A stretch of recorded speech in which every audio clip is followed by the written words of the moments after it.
WhatsApp everybody and welcome back to my channel. आज मैं जिस मूवी की एक्सप्लेनेशन करने जा रही हूँ उस मूवी का नाम है ब्रिंग हर बैक। ये मूवी 2025 में नेटफ्लिक्स पर आई थी और ये एक बेहतरीन ऑस्ट्रेलियन हॉरर मूवी है। मुझे लगता है नेटफ्लिक्स पर जितनी भी हॉरर मूवी रिलीज हुई थी 2025 में, ये उनमें से सबसे बेहतरीन है। इस मूवी की IMDb रेटिंग 7.1 है। इससे आप अंदाजा लगा सकते हैं कि ये एक बेहतरीन मूवी है। तो चलिए जल्दी से स्टार्ट करते हैं आज का एक्सप्लेनेशन। मूवी की शुरुआत ही एक बहुत ही भयानक दृश्य से होता है। मूवी के स्टार्ट में हम देख पाते हैं कि किसी तरह का कोई एक कल्ट है और वो किसी प्रकार का एक रिचुअल परफॉर्म कर रहा है। जो भी दृश्य हमें दिखाए जाते हैं उससे हम अंदाज़ा लगा सकते हैं कि यहाँ किसी तरह के डीमन को एक लड़की की बॉडी में बुलाया जा रहा है। ये लोग उस लड़की को या उस डीमन को एंजल समझ रहे हैं, लेकिन वो एक तरह का डीमन है जो उस लड़की के शरीर में आता है और बहुत सारे सैक्रिफाइसेस भी लेता है। वो लड़की एक सफ़ेद रंग के घेरे में खड़ी है जिसका काफ़ी महत्व है और हम आगे इस मूवी में उसे देख पाएंगे। और हम यहाँ एक और औरत को देखते हैं जिसके हाथ में एक वीडियो कैमरा है और वो ये सारी घटनाओं को रिकॉर्ड कर रही है। इस भयानक दृश्य के बाद सीन शिफ्ट होता है एक छोटी सी बच्ची पर जिसका नाम है पाइपर। ये पाइपर नाम की लड़की पार्सली ब्लाइंड है। पार्सली ब्लाइंड का मतलब है कि वो शेप्स और लाइट्स तो देख सकती है लेकिन बाकी उसको कुछ भी नहीं दिखाई देता। ऐसे इस बात का मूवी में कोई भी सिग्निफिकेंट नहीं है। उसे एक ब्लाइंड बच्चे की तरह ही दिखाया गया है। थोड़ी ही देर बाद हमें एक लड़के को दिखाया जाता है जिसका नाम है एंडी और वो पाइपर का स्टेप ब्रदर है। और एंडी बहुत जल्द यानी 3 महीने में 18 साल का होने वाला है। ये बात मैं स्पेशली क्यों मेंशन कर रही हूँ ये आपको बहुत जल्दी पता चल जाएगा। एंडी के पिता ने पाइपर की मदर से शादी की तो ये दोनों बच्चे स्टेप सिबलिंग्स हो गए। और एंडी के पिता पाइपर के स्टेप फादर, पाइपर के मदर का कुछ साल पहले ही देहांत हो गया था और उसके स्टेप फादर बेसिकली एंडी के फादर ने 2 शादियां की थी। फर्स्ट वाइफ से एंडी और सेकंड वाइफ से पाइपर। ये दोनों स्टेप सिबलिंग होने के बावजूद भी एक दूसरे के काफी क्लोज हैं। एंडी के पिता कैंसर पीड़ित हैं। वो अपनी सौतेली बेटी होने के बावजूद पाइपर से बहुत प्यार करते हैं, लेकिन वहीं अपने सगे बेटे एंडी पर अत्याचार करते हैं। वो उसे मारा पीटा करते थे, लेकिन अपने ब्लाइंडनेस की वजह से पाइपर को इस बात का कभी पता नहीं चला। सौतेले भाई बहन होने के बाद भी इन दोनों के बीच में काफी प्यार है। दोनों के बीच में काफी अच्छी अंडरस्टैंडिंग भी है। एंडी अपनी छोटी बहन का काफी ध्यान रखता है। एक सीन में हम देख पाते हैं कि पाइपर के फ्रेंड्स जब उसका मजाक बनाते हैं एंडी इस बात को छुपा लेता है ताकि पाइपर को बुरा ना लगे। एनीवेज, जब ये दोनों घर जाने के बाद जब वो अपने पिता के बाथरूम में पहुंचते हैं तो वो देखते हैं कि बाथरूम में नहाते वक्त किसी दुर्घटनावश उनके पिता की मौत हो गई है। ये देखकर दोनों बच्चे काफी घबरा जाते हैं। पाइपर अपने पिता को बचाने की बहुत कोशिश करती है। वो माउथ टू माउथ ऑक्सीजन भी देने की कोशिश करती है ताकि उसके पिता बच सके, लेकिन एंडी ये सब नहीं कर पाता है। उसके ऊपर उसके पिता ने जो भी अत्याचार किया था उसके ट्रॉमा की वजह से वो अपने पिता को माउथ टू माउथ नहीं देता है। एंडी के पिता के देहांत के बाद दोनों बच्चे अनाथ हो जाते हैं। दोनों ही बच्चे अभी नाबालिग हैं, इसलिए वो अकेले नहीं रह सकते। उन्हें गार्जियन की जरूरत है। ऐसे सिचुएशन में चाइल्ड सपोर्ट डिपार्टमेंट से एक लेडी जिसका नाम वेंडी है वो उनसे मिलने आती है। वेंडी एंडी से बात करते हुए उसे बताती है कि आप दोनों बच्चों को ही अलग अलग फोस्टर होम केयर में जाना पड़ेगा, लेकिन एंडी इस बात के लिए बिल्कुल भी तैयार नहीं है। वो किसी भी कंडीशन में अपने बहन से अलग नहीं रहना चाहता और पाइपर का भी कुछ ऐसा ही कहना है। वो भी अपने भाई को बहुत प्यार करती है और अपने भाई के साथ ही रहना चाहती है। ऐसे सिचुएशन में वेंडी एक नतीजे पर पहुंचती है और वो एक लॉरा नाम की लेडी का नाम सजेस्ट करती है जो एक फॉस्टर होम चलाती है और दोनों बच्चे उनके यहाँ रह सकते हैं। एंडी 3 महीने के बाद अडल्ट हो जाएगा यानी 18 वर्ष का हो जाएगा और तब वो अपनी बहन के साथ रह सकता है यानी कि अकेले रह सकता है, लेकिन तब तक इन दोनों को लॉरा के घर पर ही रुकना होगा। ये लॉरा नाम की लेडी चाइल्ड सपोर्ट ऑफिस में 20 साल तक काम कर चुकी है। उसके बाद में उसके घर कुछ ऐसी घटना घटती है जिसके बारे में मैं आपको थोड़ी देर बाद बताऊंगी। उसकी वजह से उसने वहाँ काम छोड़ दिया और अपने घर में फॉस्टर होम चलाने लगी। वेंडी लॉरा को बहुत अच्छे से पहचानती है, उन दोनों के बीच में काफ़ी अच्छी दोस्ती थी। इसीलिए वेंडी को लगता है कि लॉरा इन दोनों बच्चों का बहुत अच्छा ध्यान रखेगी। इसके बाद अगले सीन में हमें दिखाया जाता है कि दोनों भाई बहन अपनी गाड़ी लेकर लॉरा के घर पहुंचते हैं। लॉरा के घर पर लॉरा उनका काफ़ी अच्छे से वेलकम करती है। वैसे तो सब कुछ नॉर्मल लग रहा था, लेकिन उनके घर में कुछ चीजें बहुत ही ज्यादा वियर्ड थी। जैसे कि उनके घर में पहले से ही एक बच्चा रहता था जिसका नाम ओलिवर था और वो काफी ज्यादा वियर्ड था। इसके अलावा लॉरा उनको अपने कुत्ते से भी मिलाती है जो कि काफी पहले मर चुका था और वो उसको प्रिजर्व करके रखी थी, जो कि सुनने में ही काफी ज्यादा अजीब सा लगता है। इसके अलावा लॉरा के पास एक बिल्ली भी थी और वो बिल्ली काफ़ी ज़्यादा वियर्ड बिहेव करती थी, जैसे कि वो उस घर में रहना ही ना चाहती हो। इसके अलावा लॉरा का बिहेवियर पाइपर की तरफ बहुत ही ज़्यादा सॉफ्ट था।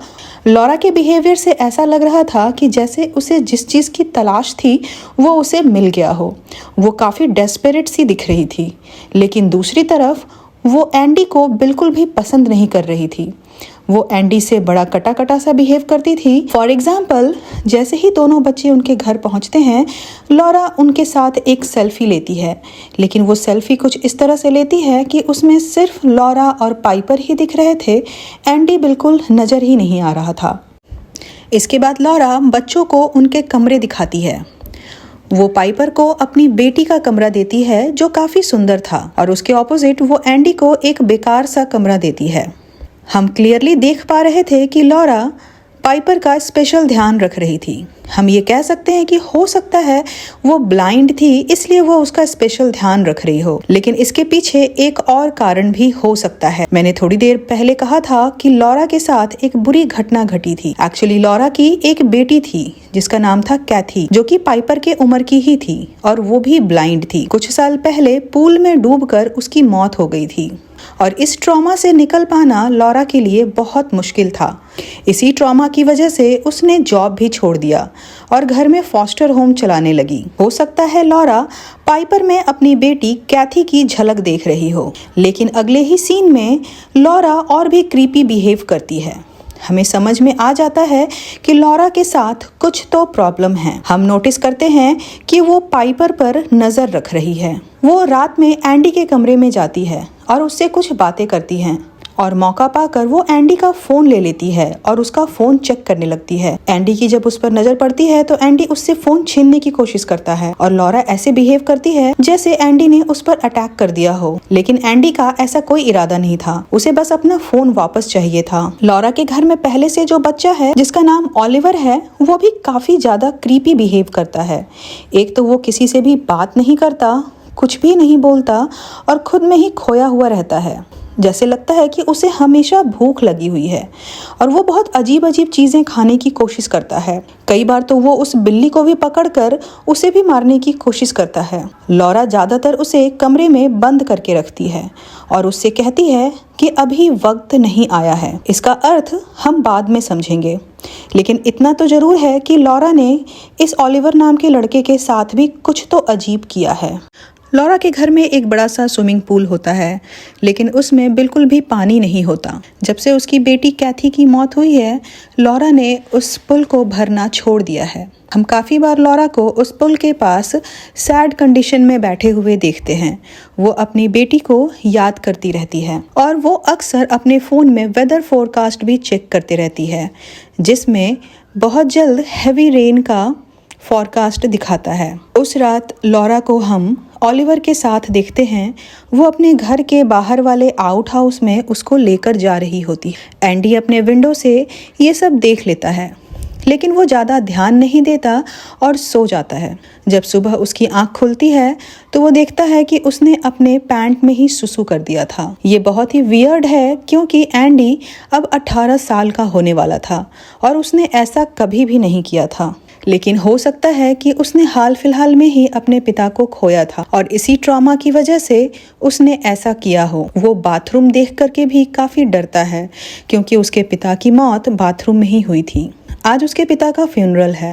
पाइपर, एंडी और लॉरा ये तीनों ही अपने पिता के फ्यूनरल पे पहुंचे हैं। पाइपर एंडी से पूछती है कि उसके पिता कैसे दिख रहे हैं, लेकिन एंडी अपने ट्रॉमा की वजह से ही अपने पिता को नहीं देखना चाहता। वो उनकी तरफ नजर भी नहीं करता। थोड़ी देर बाद हम नोटिस करते हैं कि लॉरा डेड बॉडी से कुछ बाल कट करके अपने पास छुपा कर रख लेती है। उसके बाद वो पाइपर के सामने ही एंडी से कहती है कि तुम्हें अपने पिता को फाइनल गुड बाय कह देना चाहिए, क्योंकि जब कोई मरता है तो उसकी आत्मा उस बॉडी में ही काफी टाइम तक रहती है और जब तक तुम गुड बाय नहीं कहोगे वो आत्मा वहां से नहीं जाएगी। ये सब बातें वो किस बेसिस पे कह रही थी ये तो हमें नहीं पता, लेकिन वो पाइपर के सामने ये सब कुछ जानबूझकर कह रही थी। वो एंडी से ये भी कहती है कि तुमने आखिरी बार अपने पिता को देखा भी नहीं, तुम्हें अपने पिता को किस करना चाहिए और उन्हें फाइनल बाय कहना चाहिए। एंडी ऐसा कुछ भी नहीं करना चाहता था, लेकिन लॉरा के बार बार इंसिस्ट करने पर वो अपने पिता को फाइनल किस करता है और हम लॉरा को भी देखते हैं कि वो एंडी के पिता को किस करती है। और वहीं दूसरी तरफ लॉरा ने ओलिवर को घर पे ही अकेला ही छोड़ा था। उसने घर के अंदर उसे लॉक कर दिया था ताकि वो घर से बाहर ना निकल सके। वो कांच के पास खड़ा था और बाहर गार्डन की तरफ देखते हुए जोर जोर से कांच पर हाथ मार रहा था। वो इतनी डेस्परेटली जोर जोर से हाथ मार रहा था कि थोड़ी देर बाद ही वो कांच टूट जाता है और ओलिवर का पूरा हाथ कट जाता है। लेकिन ओलिवर को इन बातों से कोई फर्क नहीं पड़ता। वो घर से बाहर निकलकर उसी आउट हाउस में पहुंचता है जहां लॉरा उसे रात में लेकर गई थी, लेकिन आउट हाउस का दरवाजा भी लॉक था। ओलिवर उसके दरवाजे पर जोर जोर से हाथ पीट रहा था, जैसे कि उस दरवाजे के अंदर ऐसा कुछ है जो ओलिवर को चाहिए था, लेकिन बहुत जोर लगाने के बाद भी वो दरवाजा नहीं खुलता है। उसी रात लॉरा घर में पार्टी करती है। ये तीनों एक साथ ड्रिंक करते हैं। वैसे तो एंडी और पाइपर ये दोनों ही अभी तक 18 साल के नहीं हुए हैं, लेकिन फिर भी लॉरा उन दोनों को ड्रिंक करने के लिए अलाउ करती है। और यहाँ इन तीनों को देखकर ऐसा लगता है कि शायद इन तीनों की बीच की प्रॉब्लम अब शायद ठीक हो जाएगी। एंडी और लॉरा ये दोनों ही नशे में चले जाते हैं। नशे की हालत में लॉरा अपने मन की बात एंडी से शेयर करती है। वो बताती है कि वो अपनी बेटी के गम से अभी तक बाहर नहीं आ पाई है।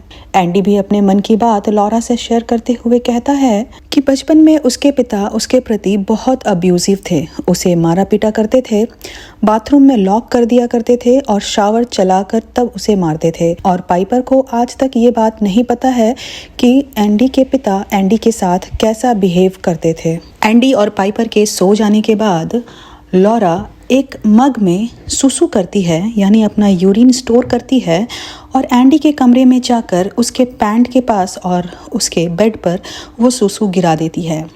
इसका मतलब कि इससे पहले भी जब एंडी ने अपना बेड गीला किया था तो उसने खुद नहीं किया था, ये सारी हरकत लॉरा की थी। वो दुनिया की नज़र में ये प्रूफ करना चाहती है कि एंडी मानसिक तौर पर अभी ठीक नहीं है। इसके बाद वो उसी रात ओलिवर के पास जाती है और उसे बाथटब में पानी भरकर नहलाती है। उसके जितने भी चोट और जख्म थे उसको भी साफ करती है और वो ओलिवर से कुछ बातें करती है जो फिलहाल तो हमारे समझ में बिल्कुल भी नहीं आता। वो ओलिवर से कहती है कि बस थोड़ा सा और इंतजार करो, फिर तुम पेट भरकर खाना खा सकोगे। ओलिवर भी एक नज़र से उसे देखता रहता है। फिर लॉरा उससे पूछती है कि मैं कैसे मानूं कि तुम यहाँ मौजूद हो। इसी के बाद हम पीछे मिरर में एक डीमन की परछाई देख पाते हैं और उसके साथ ही वो मिरर टूट जाता है। इससे ये पता चलता है कि ओलिवर के अंदर कोई डीमन छिपा हुआ है और यही कारण है कि ओलिवर इतना वियर्ड बिहेव करता है और इन सब के पीछे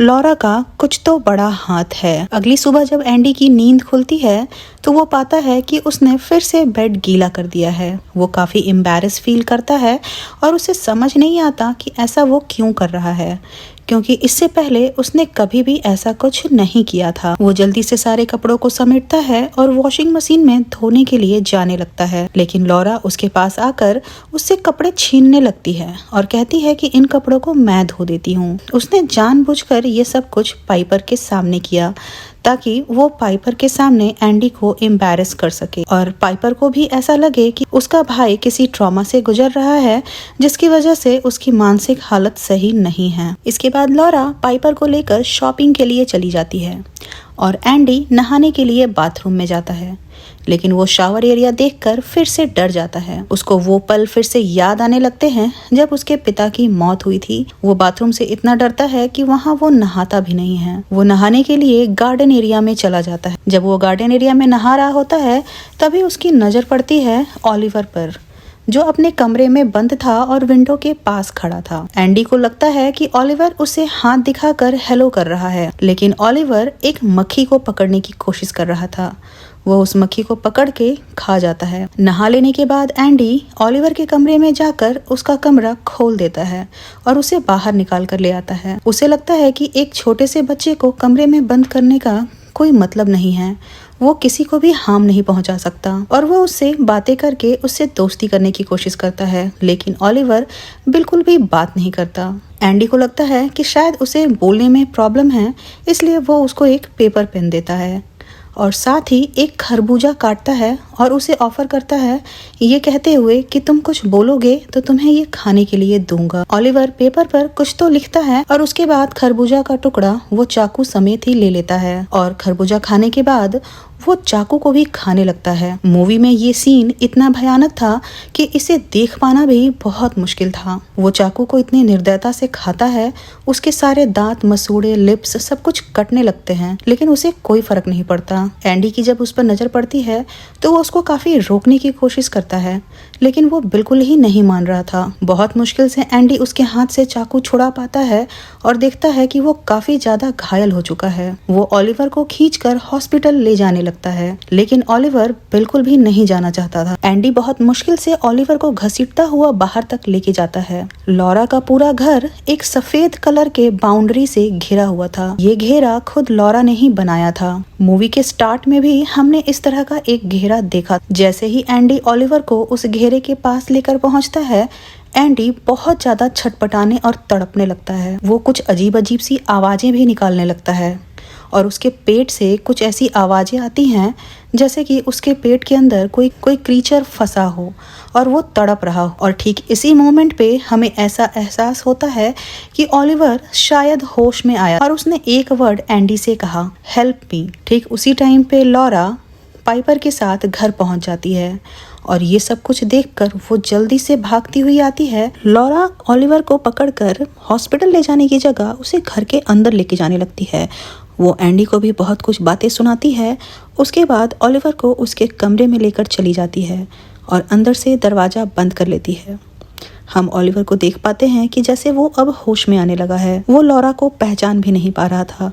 वो उससे पूछता भी है, तुम कौन हो? लॉरा टीवी पर एक टेप चलाती है और उस टेप में हम उसी विजुअल्स को देख पाते हैं जो मूवी के स्टार्ट में हमें दिखाया गया था, जिसमें एक रिचुअल परफॉर्म किया जा रहा था। एक लड़की के अंदर एक डीमन होता है और उस डीमन को कंट्रोल करने के लिए उसके माथे पर सर्कुलर मोशन में फिंगर को गोल गोल घुमाया जा रहा था। लॉरा भी वीडियो को देखकर उसे फॉलो करती है और ऑलिवर के माथे पर अपनी फिंगर को गोल गोल घुमाने लगती है और इसका रिजल्ट ये होता है कि ऑलिवर धीरे धीरे शांत होने लगता है। इस सीन से हमें क्लियरली ये समझ में आता है कि लॉरा ने उस टेप को फॉलो करके कुछ तो रिचुअल परफॉर्म किया है और उसने ऑलिवर के बॉडी में ही किसी डीमन को बुलाया हुआ है और ये सब कुछ वो उस वीडियो को देख देख करके ही सीख रही थी। इन्हीं सब घटनाओं के बीच में एंडी को किचन में वो पेपर भी मिलता है जो उसने ऑलिवर को दिया था कुछ भी लिखने के लिए,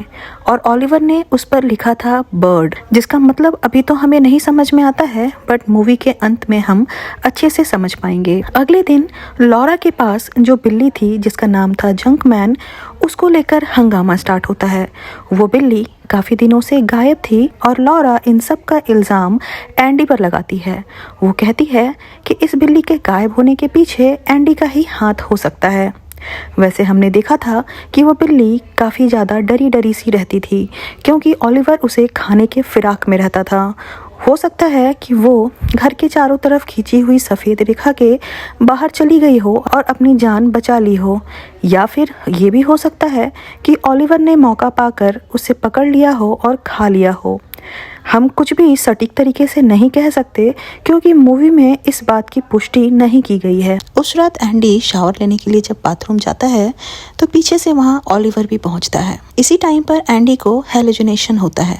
उसे लगता है कि वहाँ उसके फादर हैं और उसे कह रहे हैं she will die in rain, लेकिन एक्चुअली में ये बात ओलिवर ने कही थी। ओलिवर ने भी नहीं बल्कि ओलिवर के अंदर छुपे उस डीमन ने कही थी। एंडी इतना डर जाता है कि वहीं बेहोश होकर गिर जाता है। जब उसकी आंख खुलती है तो वो हॉस्पिटल में होता है। एंडी से मिलने के लिए लॉरा हॉस्पिटल पहुंचती है। एंडी पाइपर के बारे में पूछता है तो लॉरा बहुत अजीब से जवाब देती है। वो कहती है कि पाइपर उससे मिलना नहीं चाहती, हॉस्पिटल नहीं आना चाहती।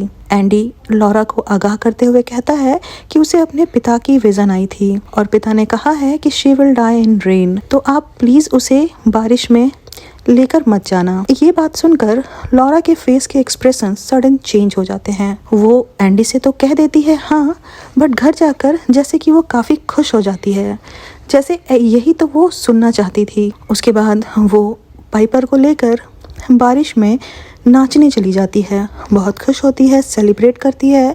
वो पाइपर को अपनी बेटी कैथी के कपड़े तक भी पहनाती है। मौका पाकर लॉरा पाइपर से पूछती है कि क्या उसे वो माँ कहकर पुकारेगी और क्या वो हमेशा के लिए उसकी बेटी बनकर उसके घर पर रहेगी। इन दोनों सवालों के जवाब में पाइपर पहले सवाल का जवाब देते हुए कहती है कि वो सोचेगी, यानी कि उसका जवाब हाँ में होता है। लेकिन दूसरे सवाल के जवाब में उसका कहना है कि बहुत जल्दी उसका भाई 18 साल का होने वाला है और ये दोनों उसके बाद अपने घर चले जाएंगे, लेकिन वो हर वीकेंड ये कोशिश जरूर करेगी कि वो लॉरा से मिलने आ सके।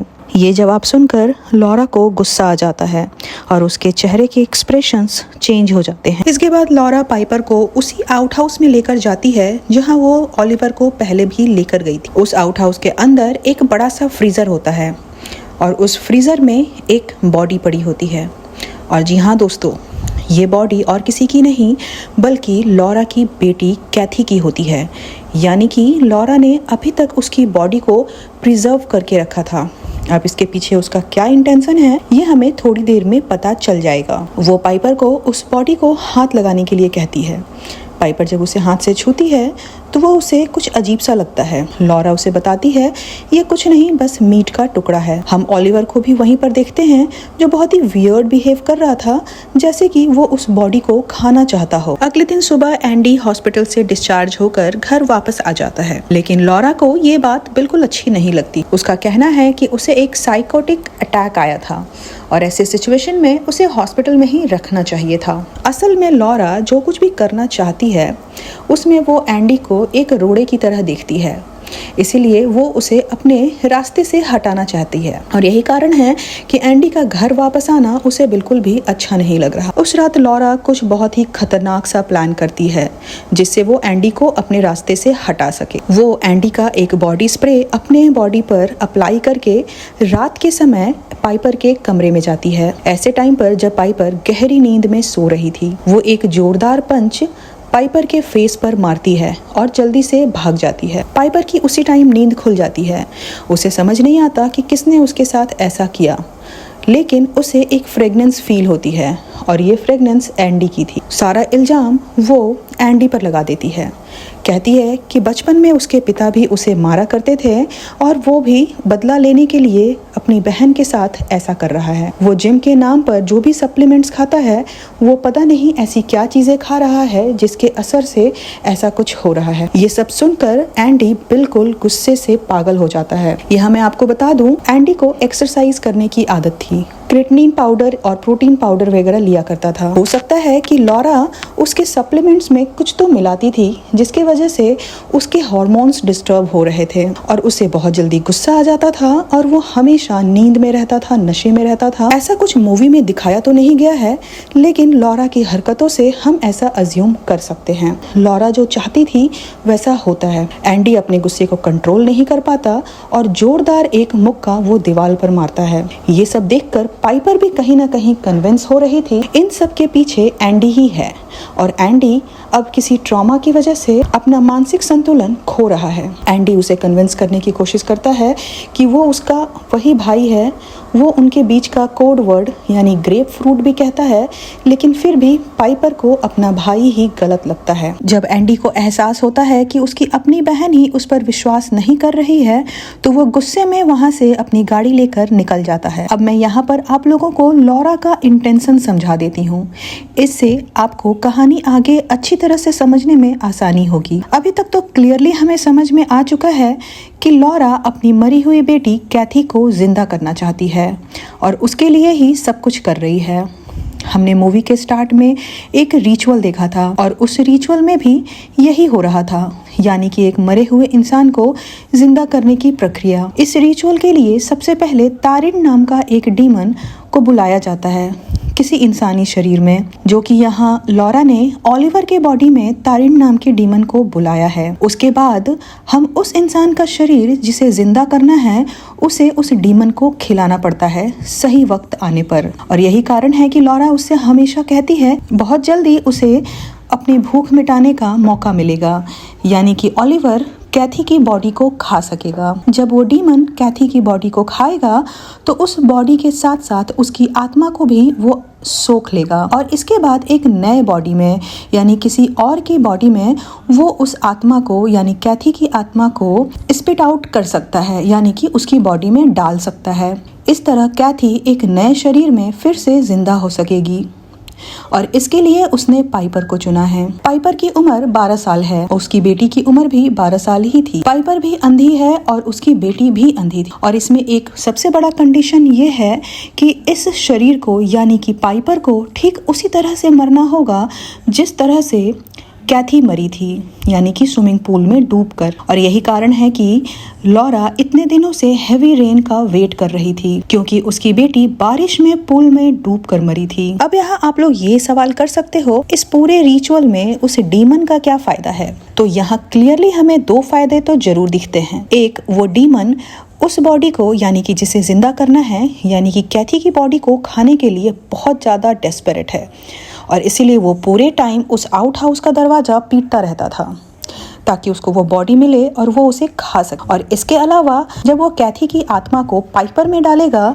तब उस टाइम पाइपर की आत्मा को वो ले जा सकता है, यानी एक सोल के बदले दूसरा सोल। तो आई होप कि आपको अभी तक समझ में आ गया होगा कि लॉरा का इन सब के पीछे इंटेंशन क्या है। तो चलिए फिर चलते हैं कहानी की तरफ। हम लॉरा को देखते हैं कि वो पाइपर को लेकर एक स्पोर्ट्स एकेडमी जहां वो अपनी गेम प्रैक्टिस करे वहां छोड़ आती है ताकि उसे टाइम मिल सके फाइनल रिचुअल्स की तैयारी करने की। और वहीं एंडी जो गुस्से में घर से निकला था वो सीधा पहुंचता है वेंडी के पास। जब वो वेंडी का वेट कर रहा होता है तो वहाँ ऑफिस में एक बोर्ड पर एक मिसिंग बच्चे की पोस्टर लगी हुई थी और ये और कोई नहीं वही ओलिवर था जिसका रियल नाम था कॉर्नर बर्ड। तो यही कारण है कि ओलिवर ने उस दिन पेपर पर बर्ड लिखा था, यानी कि उसका अपना नाम। और इससे ये साबित होता है कि ओलिवर लॉरा का कोई भी फॉस्टर सन नहीं है, बल्कि उसने उसे कहीं से किडनैप किया है, इसीलिए उसका मिसिंग पोस्टर लगा हुआ है। वो वेंडी को जाकर ये सब कुछ भी बताता है, लेकिन वेंडी कुछ भी मानने के लिए तैयार नहीं थी। एंडी बहुत ज्यादा कन्विंस करता है,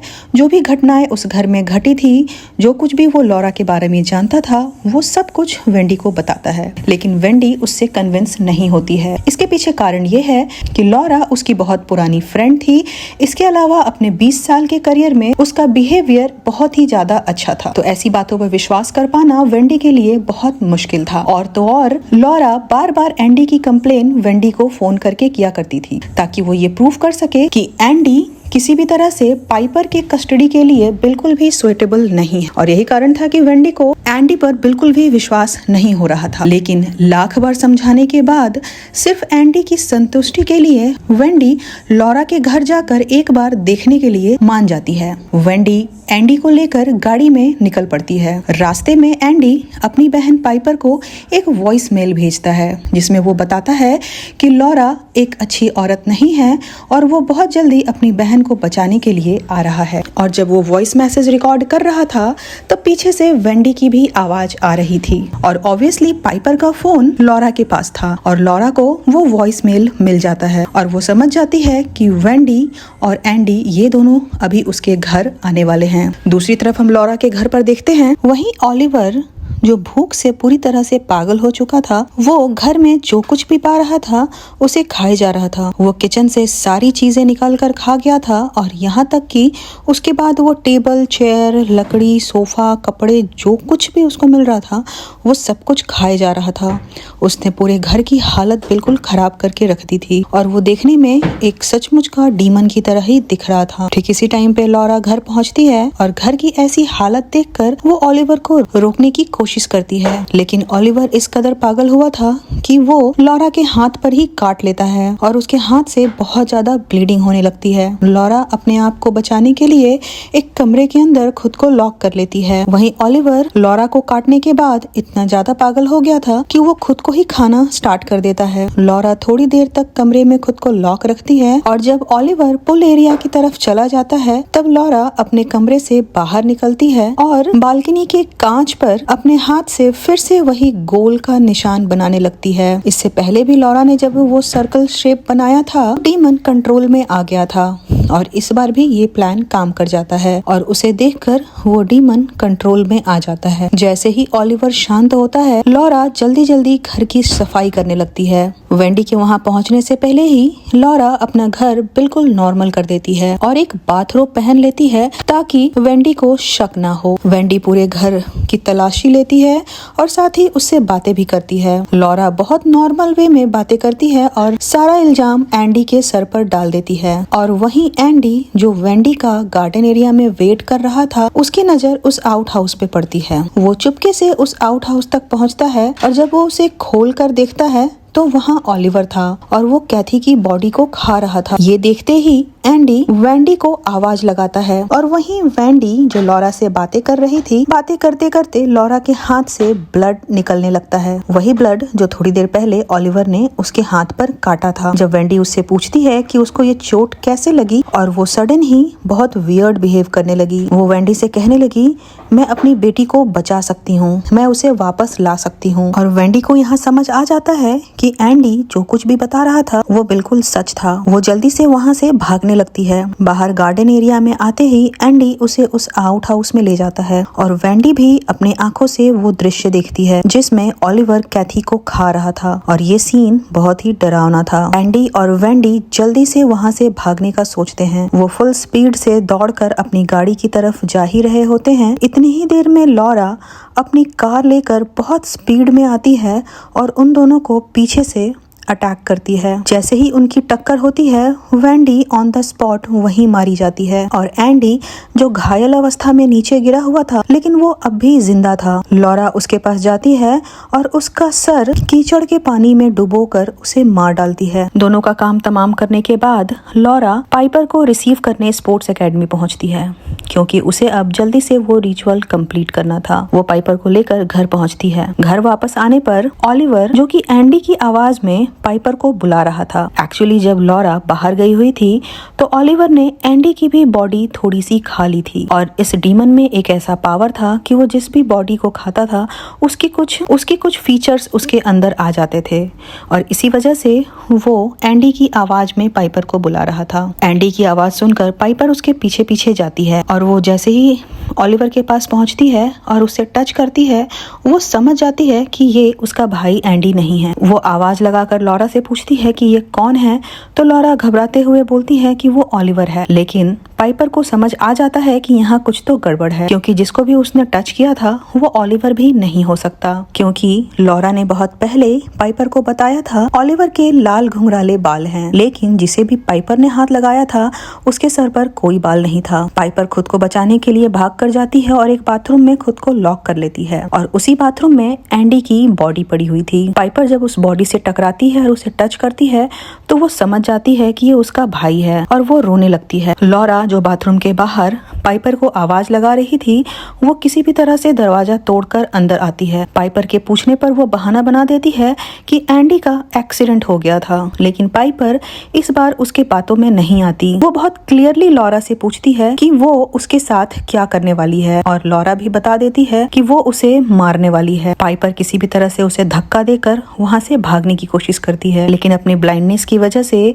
वो कहीं टकरा कर जमीन पर गिर जाती है और बेहोश हो जाती है। लॉरा उसके बेहोश होने का फायदा उठाकर उसे पूल एरिया में ले जाती है ताकि वो उसे डुबाकर उसे मार सके और अपना रिचुअल कंप्लीट कर सके। लॉरा जब पाइपर को पुल में डुबा रही थी, उसी टाइम पाइपर को होश आ जाता है और घबराई हुई पाइपर के मुंह से माँ शब्द निकलता है, और ये शब्द सुनते ही जैसे कि लॉरा के अंदर कुछ तो बदल जाता है। हमने मूवी में पहले भी सुना था, लॉरा कह रही थी कि वो अपनी बेटी के मुंह से एक बार माँ सुनने के लिए कुछ भी कर सकती है। इस पल में जब पाइपर ने माँ कह के पुकारा तो उसे एहसास हुआ कि उसकी अपनी बेटी ही उसे बुला रही थी, और यहीं पर उसका हृदय परिवर्तन होता है। वो जो कुछ भी करना चाह रही थी वो उसको वहीं स्टॉप कर देती है और पाइपर को जाने देती है। पाइपर किसी भी तरह से जान बचाकर उसके घर से बाहर रोड की तरफ भागती है, और वहीं ओलिवर, जो अभी तक बहुत सारा इंसानी मांस खाकर बिल्कुल ही एक डीमन की तरह दिख रहा था, उसकी नजर पाइपर पर पड़ती है और वो पाइपर का पीछा करने लगता है। लेकिन वो उसी सफेद घेरे के पास आकर रुक जाता है और दूर से ही पाइपर को देख रहा होता है। पाइपर रोड पर जाकर लिफ्ट मांगना स्टार्ट करती है। एक गाड़ी रुकती है और पाइपर उस गाड़ी में बैठती है। ये सब देखकर ओलिवर के अंदर भी कुछ तो बदलाव आने लगा। उसने किसी तरह से वो रेखा क्रॉस कर ली, और रेखा क्रॉस करते ही उसके अंदर का डीमन तड़पने लगा, और जैसे ही उसने वो सफेद रेखा क्रॉस की, उसने बहुत सारा वॉमिट किया। उसने जो कुछ भी इंसानी मांस खाया था वो सब कुछ वॉमिट करके वो निकाल देता है, और इसी के साथ वो डीमन भी उसकी बॉडी से निकल जाता है। ओलिवर होश में आ जाता है और उसको याद आता है वो ओलिवर नहीं बल्कि उसका रियल नेम कॉर्नर बर्ड है। और वहीं दूसरी तरफ जिस कार वाले ने पाइपर की मदद की थी, वो पाइपर के साथ पुलिस स्टेशन जाता है, जहाँ पाइपर सारी कहानी बताती है, और उसके कहने पर पुलिस घटना स्थल पर पहुंचती है। पुलिस को पहले ओलिवर दिखता है, यानी कि कॉर्नर बर्ड। वो उस टाइम तक होश में आ चुका था और वो अपना नाम बताता है और पुलिस से मदद मांगता है। जब पुलिस घर के अंदर जाती है तो उसे पुल एरिया में लॉरा और उसकी बेटी की आधी खाई हुई लाश मिलती है। एक्चुअली लॉरा को जब एहसास होता है कि वो कितना गलत कर रही थी, तो वो उस रिचुअल को कंप्लीट करने का इरादा बिल्कुल छोड़ देती है, और उसके बाद ये एक्सेप्ट कर लेती है कि उसकी बेटी अब कभी वापस नहीं आ सकती, और इसके साथ साथ वो अपनी बेटी के बिना जिंदा भी नहीं रह सकती। इसलिए वो अपनी बेटी की लाश लेकर आती है और उसी पूल में उसके साथ डूब जाती है। इसी के साथ ये मूवी यहीं पर समाप्त हो जाती है। मूवी की स्टोरी लाइन बहुत ही सिंपल और स्ट्रेट है, लेकिन जिन लोगों ने भी ये मूवी देख रखी है उन्हें अच्छे से पता है कि इस मूवी में किस तरह के सीन्स हमें दिखाए गए हैं और वो हमें कितना डराते हैं। और इस मूवी को सिंपल हॉरर मूवी तो नहीं कहा जा सकता है, क्योंकि इसमें बहुत सारी चीज़ों पर पॉइंट आउट किया गया है। लॉरा जो अपनी बेटी के डेथ को एक्सेप्ट नहीं कर पाती है, उसका ग्रीफ हमें दिखाया गया है। दूसरी तरफ एंडी जो अपने फादर के अब्यूजिव नेचर की वजह से हमेशा ट्रॉमा में रहता है। इसके अलावा दो भाई बहन जो सौतेले भाई बहन होते हुए भी उन दोनों के बीच की बॉन्डिंग दिखाई गई है। ओवरऑल ये मूवी मुझे तो बहुत ज़्यादा पसंद आई और मैं आपको डेफिनेटली ये रेकमेंड करती हूँ। और अगर आप लोगों ने ऑलरेडी ये मूवी देख रखी है तो आप अपना ओपिनियन भी कमेंट बॉक्स में ज़रूर शेयर करना, और वीडियो पसंद आया होगा तो प्लीज़ लाइक कर देना, चैनल को सब्सक्राइब कर देना, और मैं बहुत जल्दी एक नेक्स्ट मूवी एक्सप्लेनेशन के साथ आप लोगों से मिलती हूँ। Till then, bye.